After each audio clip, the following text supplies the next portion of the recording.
पिंपळाच्याच पानाचा आणखी एक उपाय सांगत आहे। पिंपळाच्या पानावरती कुंकू ओलं करून त्याचा स्वस्तिक बनवायचं। बरोबर मध्यभागी कापराची वडी ठेवायची आहे आणि ती वडी जाळून द्यायची आहे।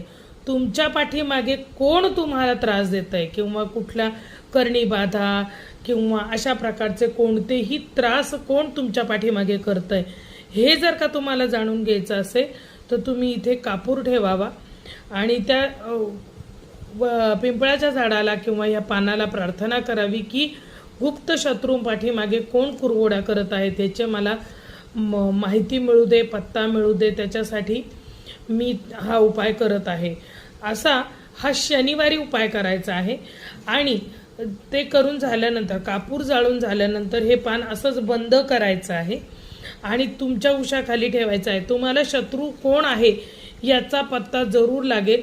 हे पान तुम्ही दुसऱ्या दिवशी सकाळी पूर्णपणे हे पान तुम्ही जाळून टाकायचे आहे आणि त्या पानाची जी रक्षा आहे, जी राख पडेल ती सकाळी अशी फुंकून द्यायची आहे त्या शत्रूच्या नावाने।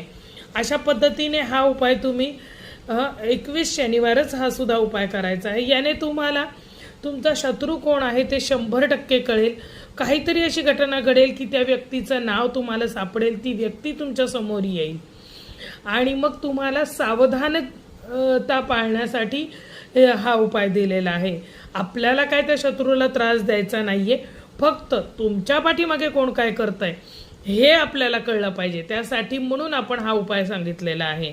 कुणाला त्रास देणं किंवा त्या पद्धतीने काही करणं हा हेतू मुळीच नाहीये, तसं काही आपल्याला करायचं सुद्धा नाहीये, हे लक्षात ठेवा।